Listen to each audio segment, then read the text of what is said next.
தமிழ்நாட்டில் பாஜகவோடு அதிமுக வைத்துள்ள கூட்டணிக்கு எதிர்ப்பு தெரிவித்து புதுக்கோட்டையில் அதிமுக நிர்வாகியான KS முகமது கனி என்பவர் ராஜினாமா செய்துள்ளார். புதுக்கோட்டை மாவட்டம் ஆலங்குடியைச் சேர்ந்த இவர் இதற்கான கடிதத்தை கட்சியின் வடக்கு மாவட்ட செயலாளர் C. விஜயபாஸ்கருக்கு அனுப்பியுள்ளார். அதிமுகவில் பல்வேறு பொறுப்புகளில் இருந்து வந்த நிலையில் சிறுபான்மையினர் பிரிவின் நகர செயலாளராக இருந்து வந்தார்.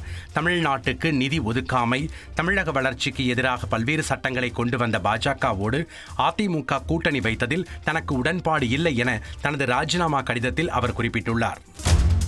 திருப்பூர் மாநகர் மாவட்ட ஆலோசனை கூட்டத்தில் அதிமுக நிர்வாகி கண்ணப்பன் தழுதழுக்க கலங்கிய கண்களோடு பேசினார்.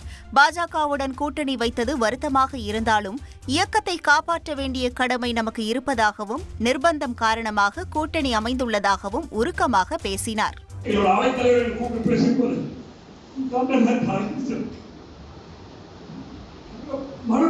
என்னோட பிசினஸுக்கு GST நோட்டீஸ் வந்திருக்கு பாரு. உடனே GST எக்ஸ்பர்ட் பேசு. உடனே எப்படி கிடைக்கும்? பாஸ் வாலா be the boss. அவர் குடியார சூழ்நிலை கூட பேசிக்கொண்டு நான் எந்த கூட்டணி இருந்தாலும் இயக்கத்துக்கு சிலர் போய்க்கணுமா என் உயிருள்ள வரைக்கும் நினைப்பேன். என்ன சொன்ன எனக்கு தேவை இயக்கம் இருந்தால்தான் நம்மளோட நோக்கம் அந்த நிலப்பாடு என்பதும் சாக வேண்டும்.